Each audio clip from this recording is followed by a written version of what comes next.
to Freshly Forever, a podcast that gives you fascinating insights week after week. Here's your host, Vi Kumar.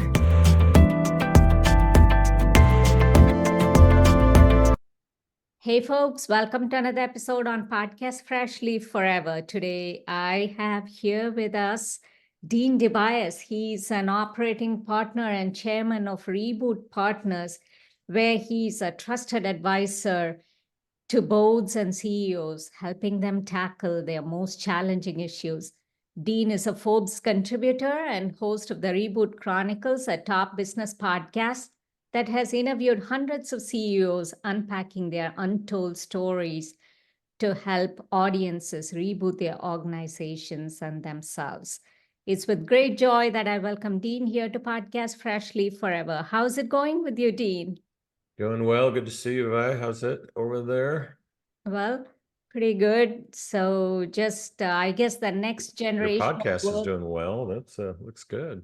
Yeah, so thrilled to have you here to discuss about all this next generation of work that's taking that's becoming the buzzword now and kind of taking center stage. Yeah. So rebooting organizations and careers, that's kind of, what you're an expert at. So your career journey, though, is a bit of a hybrid. So why don't you get us started there with all that background story and how you got here, Dean? A bit of a hybrid. That's fine. Yeah, some people would say a bit of a mess. My parents would always ask me now, what do you do? And it was always a long paragraph. I grew up in the corporate world and was very fortunate to be able to um basically start up companies inside the protected shell of some of the largest companies in the world, like Western Union, FedEx, AT&T, LG, and a company called Annixter in Chicago. And I just had a knack for since I was a kid. I started my first little venture at 14, and I was still when I was in high school, but kind of bringing just disparate, diverse people and things and industries together to kind of smash them up and create something new. So I learned how to do that at like at FedEx. We created this service called Zap Mail, which is one of the first electronic mail carrier types of things. It was fax based, and AT&T partnered with them to invent the first fiber optic laser, which basically transformed cable TV. Took it from 24 channels to thousands. So that was a lot of fun. And then later, one of the AT companies I became a CEO of was their first games and metaverse, as they call it today, companies. That was my first Silicon Valley venture. But before I did that, my last gig was at LG. They had bought Zenith in the United States, and my team, we invented the first cable modems to totally, as you know, kill dial-up and transform that industry. So For sure. Kind of grew up in this hybrid hardware software thing. So I was into services and hardware and software, could never settle down into an industry. And then just I had this serendipitous moment where Steve Jobs was around, and I got to it really inspired me to quit my corporate job and move to Silicon Valley. So I did that and became a CEO, more of an entrepreneurial CEO, and never looked back. I just became what they called a serial CEO. I'm not sure why they called me that, but I did about 12 ventures where I would do that over and over and over again in different industries. So yeah, definitely a hybrid view, but I think it's a big message we can talk about later in terms of, what should people do about careers now, because there's some good tidbits in there. Mm-hmm. Oh, for sure.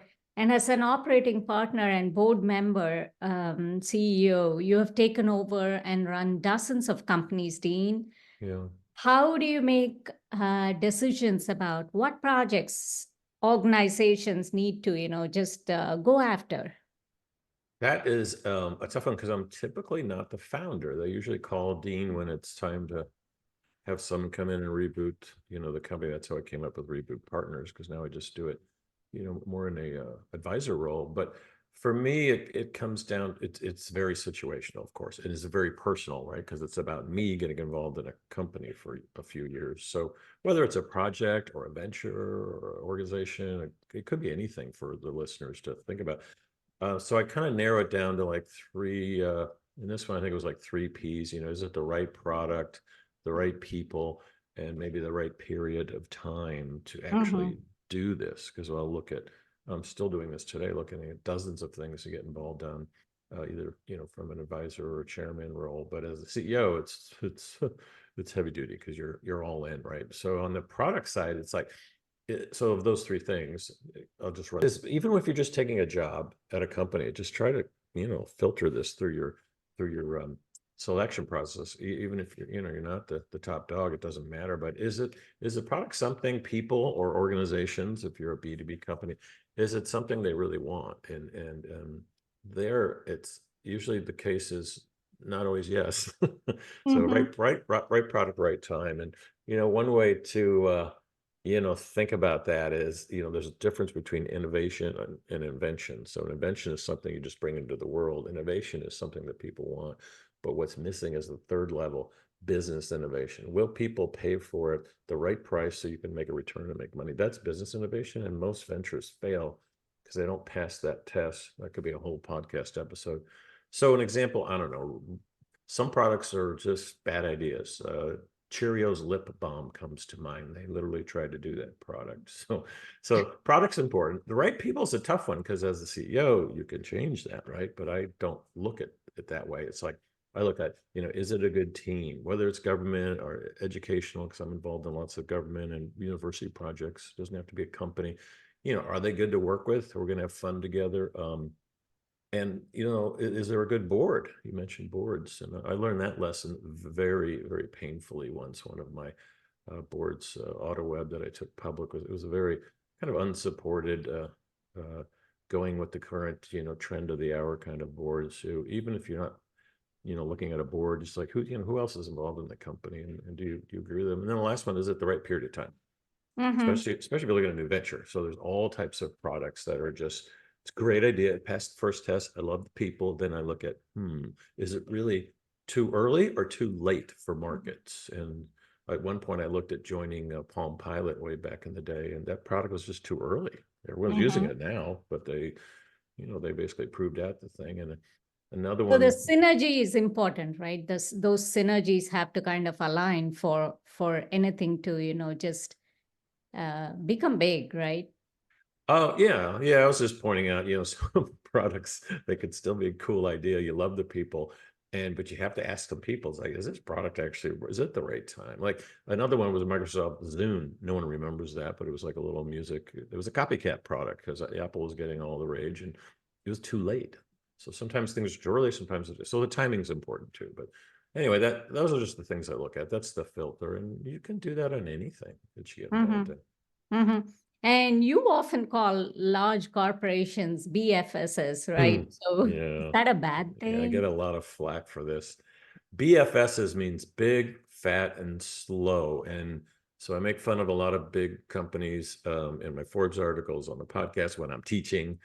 But it's a trap, because I also say, hey, it's okay to be big, fat, and slow, because most of the companies I'm working with or talking about are massive, multinational, companies. They're billions and billions in revenue. Of course, they're going to be big and fat and slow, just like governments are, right? But what's the cautionary tale there is like, oh, if you put those three together, what's the connective tissue between the three? And the three things I identified that I hate is irrelevance, obscurity, and decline. That's the bad part. That's the downside, big, fat, and slow.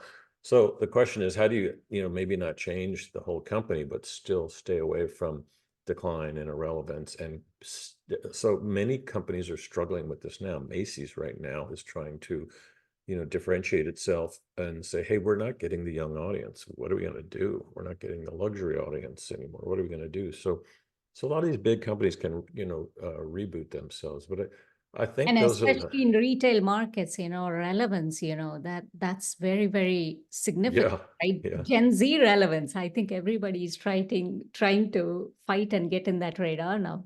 XYZ and alphas to boot. Yeah. So yeah, I don't mean to pick on a certain industry. You could take any industry, any organization. It could be you're going to NASA and working it down there. It's like, hey, what is it that can, but when it comes to industry, it's like that irrelevance, obscurity, and decline is what is leading to many of them falling off the S&P 500, going out of business, being bought out. They're just gone. A lot of the brands that we grew up with are gone. doesn't mean they're gone out of business, but they're not the leaders anymore. So it's just a dangerous thing that you have to constantly reboot yourself. Some CEOs are really good at it. They'll fire themselves, metaphorically speaking, once a year to try to like say, hey, if I was a new guy coming in like Dean, what would I do to this company? So a lot of this you can do yourself, even in a just a line level job. It's like, hey, I know that we've always been doing it this way, but maybe we should change because Tesla came out with this whole new way to build something, and you might be in a different industry. So I love So stealing where does ideas. Dean come in then when it comes to that rebooting part? How does Dean do it? Well, it depends. If so, as you know, in the CEO world, it's pretty clear. With many companies, it's unlike the one company. Some of them are just startups, so they don't necessarily need rebooting. Like I'm chairman of Revive, which is a health, beauty, and wellness SaaS company, so it's business to business type of thing. So you're just helping on the growth acceleration on the outside. With other companies, it's like, do you need more help on the inside? So I tend to net things down. You know me as there's two things in a company. I can look at the product roadmap inside, and I can look at the go-to-market strategy. Those are your two buzzwords you should be smart on if you're trying to learn, and because that's where you can help companies. How do I help them become more efficient or relevant to consumers? Right product, right price, or how do I get them to market better and different channels, different partnerships, all that stuff. So that's like the high level thing, but reboots in general, like if I step in as an advisor, there's one company I'm looking at right now, and they need a core reboot, which is basically going to be blending the thrill and excitement and coolness of a startup, that vibe, with the discipline and rigor and exactitude of like a turnaround. So I just mentioned two things that are totally juxtaposed. People, when I tell people that, they're like, "There's no way you can bring startup and turnaround together. Those are like totally different." And I said, "Actually, you can. That's why you want to do a reboot. You need to do it before the turnaround guy shows up, because if the turnaround guys show up, there's companies that's all they do. It's too late. You've missed your window." And so I think that's real important. The short answer though on that is I look at three things on reboots. There's really 12, but the three are most important are people, platform, and passion. And any type of reboot I've ever done or just helped on, it always affects all three, because you need to come in and figure out, do we have the right people doing the right things? Should we Oh, have absolutely. different? That's probably the most important one. The platform we've already talked about. Is the right product, right time? That's usually a no. It's off base. And the passion is not so much what you think. It's not everyone running around being excited and having a great day. It's if we have the right people and we're actually focused on the right markets, this should be a really exciting opportunity to kind of, restart the excitement level and the focus and the entrepreneurialism in some cases in a small group inside a big company. So sometimes you start small, but yeah, I find that people, platform, passion blend. If I don't touch on those three, like if there's ever been a failure, it's usually we didn't do one of those well. Okay. People, platform, passion, but then everybody, like, I guess you would have noticed even when you walk in, they all just want growth, right? Everyone wants growth. So they probably don't even look at some of the factors that are impeding their growth. But when it comes to growth and innovation, Dean, what are some approaches organizations can make to shift? Right. Well, it's funny because you said they all want growth. So sometimes they're not ready for growth. But And do they we even have to realize that, you think? sometimes they don't. So we have to focus on efficiency. So what you're seeing right now in the second half of the 20s here is the big tech companies that did bet everything on growth are becoming more efficient. So some of them actually need to become more efficient first, and then regrowth or restart from that platform. But in terms of again, it's really situational, but you need to look at the product and service mix and figure out what needs to be changed in order to kind of get to that growth level. But three things we look at there are we call this the three Bs instead of the three Ps. It's just focusing on the platform, right? Not the people, not the passion. So it's build, buy, borrow. So what is it that we should continue to build with our people, our core? I don't care if it's software, dresses, shoes, gasoline, whatever it is. What are we going to build ourselves? And let's just keep that at our core.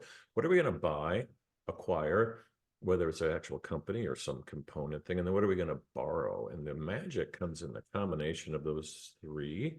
That's how, at least I look at unnaturally accelerating the growth of a company faster than others. So I'll give you three examples. So a good build example is a company called Zoho.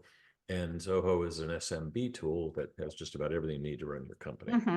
And they have built it from scratch. They've never acquired anything. So they've got like 50 apps that are in a suite, and it's a $1 billion So company. just a build machine type of. They have all their own people, all their own software developer, all their own AI folks. They do partnerships, but they haven't acquired any companies. Then you switch to another one, or who's done a buying, or maybe too much buying. So these are examples. These are the two extremes. So Google, really, if you look at their core innovation, they haven't really built much. They've acquired most of their successful things, except for their ad business. But even there, they acquired a lot of companies in the early days.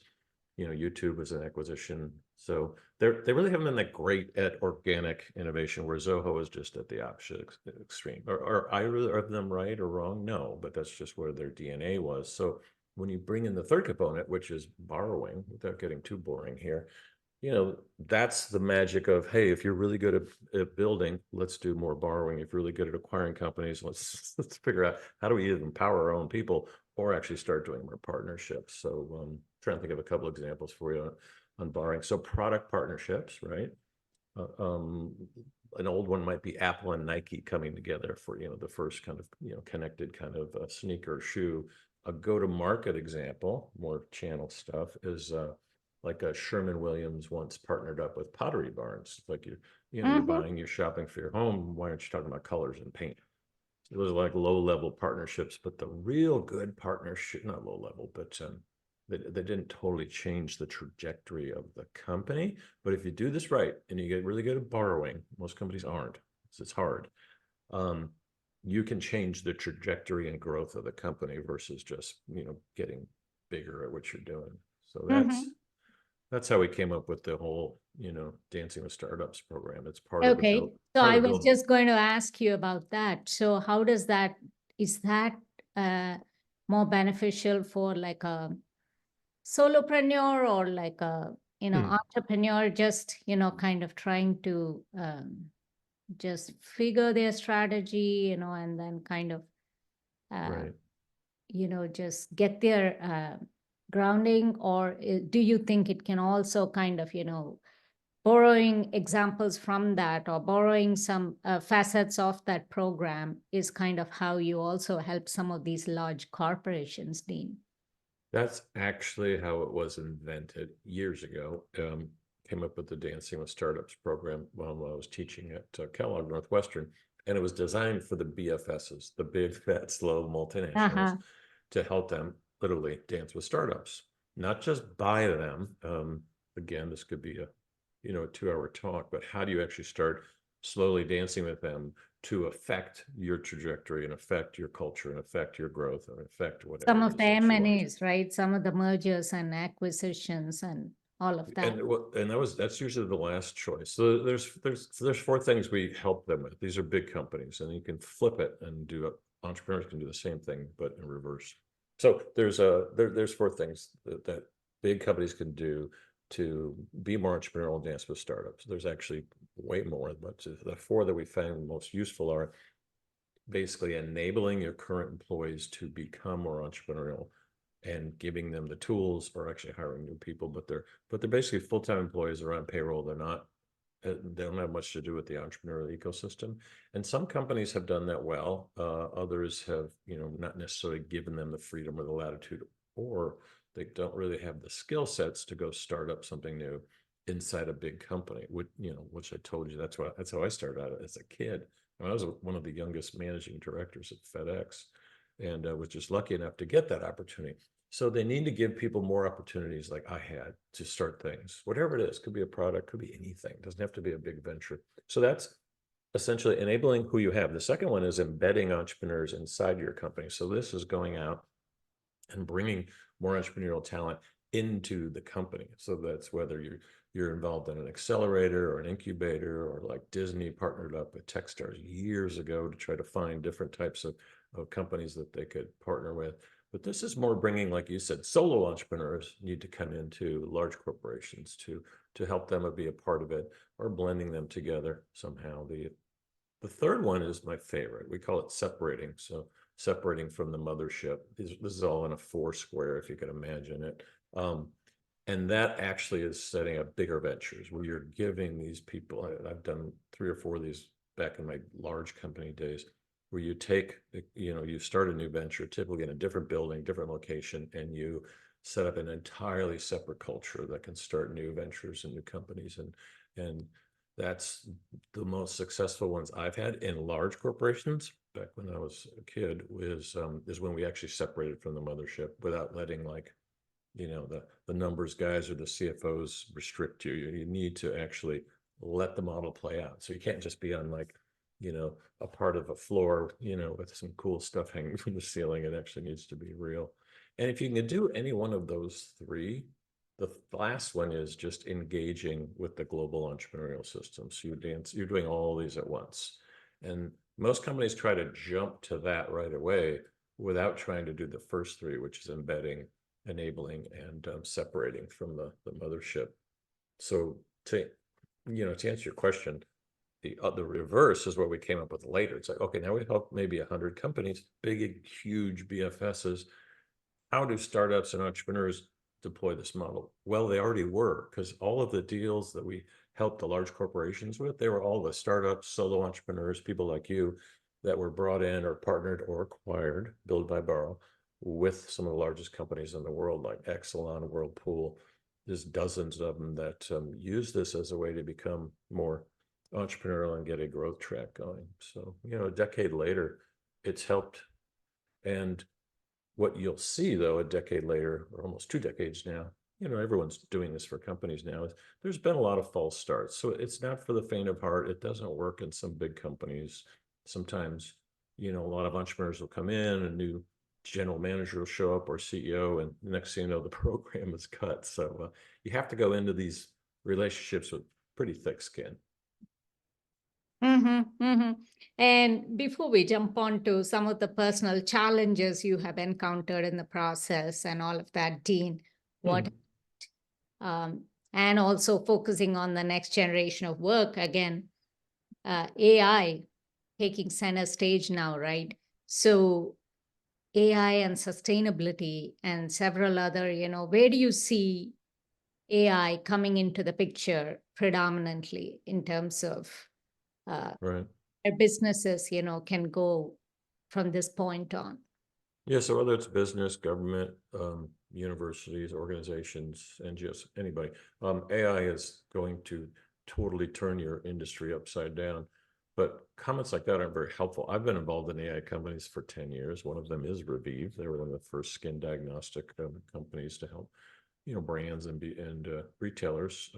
And doing bespoke services, right? Based on all the data. Yeah, you take a piece of it, right, and then you use it to start a new company or a new service. So, the short answer. Let me give you a short answer, because the long one's too long, but it's very important. It's like, don't be worried about AI taking your job away. I tell people, be more worried about someone like Vi, who's going to become AI enabled. She's going to learn enough tools using AI that make her more productive, smarter, better employee. And I'm going to hire her over you. So you should be worried about someone who's actually leveraging AI, and they're going to outbid you on a job, because people like me will say, boy, I can get things done 3 times as fast as the other, or they have new capability skill that we haven't even invented yet. So that's one. And the second one is, just be a lifelong learner, and AI is just one new thing. Don't get stuck on just the one new thing, because if you did, you'd be stuck on metaverse from a couple of years ago.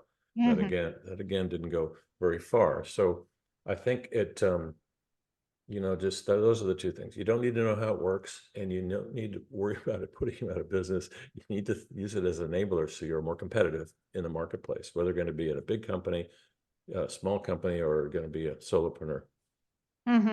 Yeah, a lot of applications, right? Optimized and sustainable logistics for company. A lot of the data analysis is going to help them in several different ways, including, Yeah, product. capability. Right. And whether I just didn't want to go into all that because there's so many industry applications. I think the message for your folks is so important for their career. They're going to learn new skill sets that'll do two things. It's going to change their capabilities. I'll use you as an example. You've learned a lot of things in the last year that you're probably a lot more productive than you used to be. I wish I could say that about myself, but I've got too much going on. And it can also help them change their trajectory, their career, and their whole industry. That's how useful it can be, but just don't get stuck in it. Yeah, Rise, don't get rise up. bogged down by it, but just add it as a piece of the Yeah. puzzle in terms of the learning agenda, right? Right. Yes. And in the road ahead, Dean, what should people do to better prepare themselves for the next generation of work? This is my favorite topic. Actually working on a book about this called The Reboot. It's a 3-series one. So the first one's about rebooting yourself. The next one's about organizations. And it's going to go on and on. But it's like a 3-part question. It's like, what can you do and what kind of roles are there out there? But I think the biggest, if I had to take it up to a high level, is you need to learn the power of A-N-D, both inside your organization and outside your organization, whatever the organization is. But let's assume, you might work for a big company or something. And then you need to look at the ecosystem out there. There's basically 3 buckets. There's huge, I'll just call them XL organizations, very large organizations, public, private, government, university, doesn't matter. There's extra small organizations, start everything from startups to scale ups to just, family owned businesses that have been there 100 years. And then there's, just to coin a trendy term, there's the gig economy. So I call them gigsters. That'll change. We'll keep calling it new things, but freelancers, whatever. You need to be able to dance in all 3 of those in the future. And I know that sounds overwhelming. So what I teach a lot of my students and even executives is you need to do your day job and one other thing. In your company, we'll get to the outside, but inside your company, you need to do your day job. You're the director of e-commerce or, you're a product manager, and you need to figure out a new role in your company. So I basically lay out 5 or 6 roles that they can take on. And these are really focused on growth and innovation. Or efficiency. So they're very self-serving about how do you help your company outside of your current role. So if you want to do the power of many people choose to do it inside their company. I actually coach people to do something outside your company because it prepares you for the future. Probably don't have time to go into it, but inside your company, there's 4 roles I talk about. There's basically, scouters, planners, builders, and sustainers. And those are roles that it's not in your job description. You're just doing it on the side. Maybe you're letting people know, but you're kind of scouting for the next thing that they could be involved in or do, or partners. You're planning it, figuring out how do we actually build this venture. That's usually more of a job that they offer you, but learning that planning skill. It's like, I know we want to get into this, but here's a way to do it. It's like we could actually partner with these guys. We don't have to hire 100 people.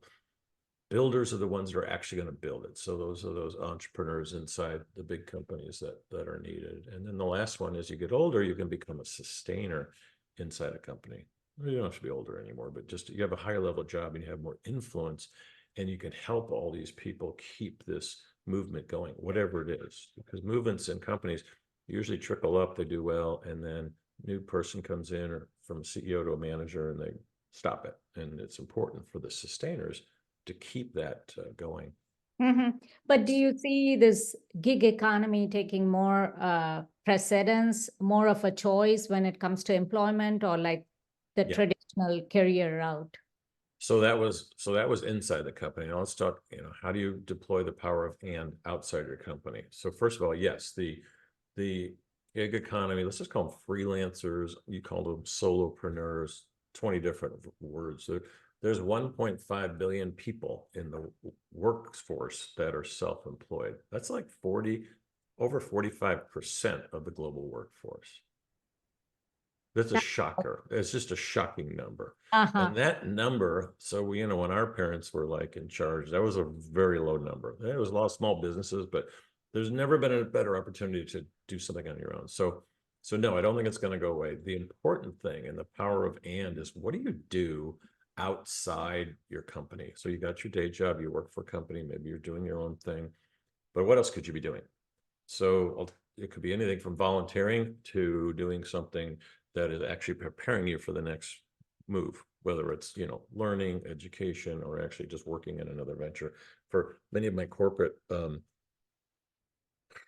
call them students, I often tell them, fine, keep your job at KPMG, but also, volunteer here at 1871, one of our incubators in Chicago, or with a startup or whatever. Don't worry about getting paid, but figure out a way where you can actually do something else that's not conflicting with your current job, that is either providing you with a lot of joy or actually preparing you for the next generation. And the important thing to your direct question is, what is the next generation? It's being able to dance in that XL, XS, extra small, extra large, gig economy job. Those three things are more and more intertwined, and your career trajectory will be more hybrid, just like mine was. I never had these opportunities where you might start out as a startup and go to a big corporation, then start your own thing. You might start out where you're doing your startup, then you go to a small company because it's just a natural thing to do, and then you end up a big company. Many of the people now are like, they're stuck at these big companies and they're trying to get out of them, and they're not ill-equipped to move to the small startups or to their own venture. So either starting their own company or just being a solopreneur. So understanding all three of those, again, there's more, but trying to keep it simple. It's a global economy where you can kind of dance in all three of them, and it does prepare you for right now, a lot of companies are going through layoffs where the people that have done this, they're more prepared to be gigsters and start it on their own and, create a small business. Others still want the safety of the next big one, but they may hang out a while in the entrepreneurial space while they, try to find their next big job. Is that the best route then to kind of finding purpose in what they do, Dean? Because a lot of times I think people get bogged down and frustrated with what they do, and maybe Yeah, some, they get stuck, for lack of better word, and I get stuck. I mean, impacts I mental. totally get it. It But it goes to the point that it starts to even impact mental health, right? So it does. So you mentioned purpose, and I find that finding your purpose is critical. It's critical to, like you said, your physical health, your mental health, your happiness. And there's a lot of consultants and diagrams out there that'll show you brings all these things together. I'm drawing a circle for those of you not on the video feed. And they say purpose is in the middle. So I'll show that slide first. And I said, this is a trap. Don't ever think purpose is in the middle of all these beautiful things, because none of us can do all those things at once. Purpose is a very fleeting situational moment that you just have to create yourself in life occasionally, or with people. There might be something Vi and I do as a project or a venture, or maybe I'm finding it right now just recording this podcast with her. And most people think purpose is like, I have to have it all the time. So I basically, it took me a while to get to this. I used to make decisions where, you asked me before, how do I make decisions? It was like, can I make money, and is it fun? And if I could check both of those boxes when I was younger, I would just do it. I wasn't very picky. Had to be both boxes though. And then I realized later in my life something was missing. There was no purpose. It was whatever. It was just, anything from like upsetness to sadness to depression. You're just like, boy, all I'm doing is working. So I added a third one to the mix, kind of accidentally. So I added impact. So the way I make decisions now is fun, money, and impact. And if you put those three together in any graphic that you like, now I only have to check two of those, not both. But if I can check two, I'm pretty happy with it. So if you take fun, money, and impact and put them together, it's the connective tissue again. Between the three is where I find purpose. So I'm like, hey, there's a job here. It's fun, but there's not a lot of money. That's probably a startup. Should I do it? Yeah, I think I'm gonna do it. Should I do something for impact and money? I'm like, well, that's the hardest thing to find. For me, it's public speaking. It's like you get paid, you're motivating an audience. That's nice. Most of them are like, their impact, but they're not a lot of money. That's like volunteering at at an organization, whether it's everything from your church to a business group. So you can do all these combinations. And what I've found mistakenly helps keep is, your passion and find your true calling, right? yeah, but it's situational. It's like, That's why the power of and is so important, because your fun, money, and impact will be different from everything you do. So there's some things that you just need to give up on and say, I'm not doing this for money. I'm doing this for, fun and impact. There's other things where you're saying, it's my day job. I'm doing this for money. I'm actually not having any fun, but I'm going to tolerate it a little bit longer because I have a couple other things going on that do bring me joy and passion and purpose. The trap I was saying is if you try to bring all that together on your day-to-day job every day, it's basically demotivating. It's too hard to do. So you need to give yourself a break and create situations where you can find a little passion and purpose, situationally, either day by day or project by project or company by company. Gotcha. So, what about any personal challenge or career advice, if you will, Dean, for our audience, and all about everything else that's on the cards for Dean DeBias? Yeah, I mean, I have no shortage of personal challenges. I mean, everything I just described has been a lot of fits and starts and learning curves along the way, and that's why just try to help people learn from that, figure out, how do I learn from other people's not so much mistakes, but different hybrid versions of themselves. So you have to. My biggest one was, oh boy, moving to Silicon Valley. So when I had this, encounter with Steve Jobs and decided to quit my pretty successful corporate career. I was doing really well in Chicago and moved my family out to Silicon Valley. I took my first flight out there, been there a lot on business, so I loved it. And I landed and had my first meeting, and I instantly felt, wait a minute, in Chicago in my corporate life, I was this young whippersnapper, whiz kid. And somehow, as I flew out to California 4 hours later, I was like the oldest guy in the room. And So, you were a different person. I was only 30. No, it's just like everyone was so young in Silicon Valley. And in Chicago, everyone was still, I was the young one, and they were all the old people still wearing suits. And yeah, so I just like instantly it all changed, which was very strange to me. But the toughest challenge was not that. Obviously, it was a little bit, but it was okay. A, you need to be more entrepreneurial. B, you're in charge. You're not like the VP of product. You're the CEO of the Imagination Network, the largest games company in the world, which was currently run by AT&T. And I quickly figured out, so here I am. I'm a CEO of a subsidiary of one of the world's largest corporations, one of the first companies on the stock exchange in the US. And I quickly figured out that they had bought the company for the wrong reason and probably hired me for the wrong reason. And we spent the next 2 years, rebooting the company, getting it switched over to different platforms, and Microsoft 95 was coming out and all that. So it was a triple challenge of, wrong people, wrong owners, maybe the wrong time, and they were pretty far behind. So it was and you question yourselves in the middle of a meeting at 2 a.m. in the morning when the servers are down and things aren't working.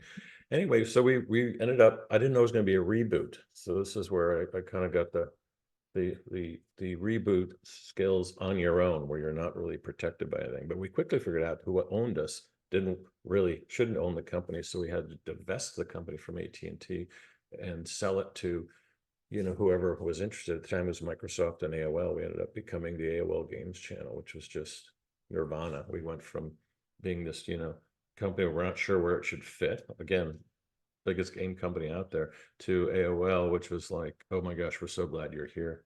So bad situation turned into a good, but yeah, be careful what you ask for, and do your due diligence. As I said before, that whole, all the things I said about, right place, right time, right people, is important. And the only other advice I would give is just go back to the power of and. What is it that I'm doing that maybe isn't giving me purpose or passion or whatever, but understand that's fleeting. You can still work through that. But what else should I be doing right now? Instead of going to, I hate to say the gym, but instead of going to all the normal things you do, you could carve out 1 or 2 hours a day to do so many things, including just using your computer to learn a new skill like AI, or helping at a startup, or if you're at a startup doing something different. But you need to have multiple skill sets for the revolutionary times ahead in business, which is going to be, moving between large companies, small companies, entrepreneurial ventures, teaching, or nothing for time, for gaps in your time. Yeah, like you said, pro bono, offer your skills pro bono, and then kind of, that's definitely going to offer more learning opportunities, and definitely the power of and is just amplified right there, correct? Yeah, it's helped a lot of my students, but what I've noticed is it's helping a lot of mid-career people because they're stuck. So whether you're thinking about joining a big company coming out of school, or you're stuck in one right now, either one, you should be doing two things. Don't just take the job and just say, yep, I got this new job, I'm going 100%. It's like, that's cool. Go 90 and then spend the other, because 100% of your time is 24 hours a day. So do your job, but do a couple other things. And good news is it can be anything you want. Fantastic. Thank you so much for taking the time today to talk to us, Dean. And so what's coming? What can people look forward to with Dean DeBias? With me? Oh, just I am working on a new book, The Reboot. That always takes a while, but just out on a speaking tour now talking about it. And so speaking and writing, so check out our podcast, The Reboot Chronicles. It's great stories from CEOs that I'm pretty good at getting them to open up and tell their stories. That helps us personally as career-minded folks or just personal passion types of stuff. The book is really there to help on what we just touched on, which is like, how do you plan and how do you prepare yourself for the revolutionary business decade ahead? And so that you're kind of on top of things, not just reacting, but actually being proactive and having more options, and we call it optionality in the book for yourself and your own career. So that, and just trying to keep doing what I'm doing, which is every decision I make, it's like fun, money, and impact. I have to always remember to come back to that and kind of plan things out quarter to quarter. Don't get stuck in, hey, every year, every December, I look at the year and I plan it out, and then by February I've failed. It's like, so every couple months you want to kind of come back to the drawing board and re-architect where you're going. It sounds a little overwhelming, but my best advice is have some fun with it. So that's what I'm doing. Perfect. So such wonderful nuggets there for sustenance of work and for everyone there thinking about the next generation of work. Thank you so much, Dean, for taking time to talk to us today, and wishing you the best with the podcast. And speaking of the power of and, I've had the pleasure of working with Dean DeBias on his podcast, The Reboot Chronicles. So that has helped me. That has helped me learn a lot. That has helped me put a lot of things into perspective, aside from doing this Freshly Forever podcast. And it's not just podcasting, but it's a lot of business strategy that I've got to work with Dean on, and do a lot of writing and content creation and strategizing. So thank you for that opportunity, Dean, and look forward to having many more wonderful conversations. Thanks, Vi. Good to see you. Listeners, as always, follow the podcast, rate the podcast, and leave a review from your podcast app of choice. Follow me on Instagram and YouTube at YP Kumar. That's VAIPKUMAR for all things digital media and lifestyle. Until next time, with yet another interesting guest and yet another interesting topic, it's me, Vi, along with the wonderful Dean, saying so long.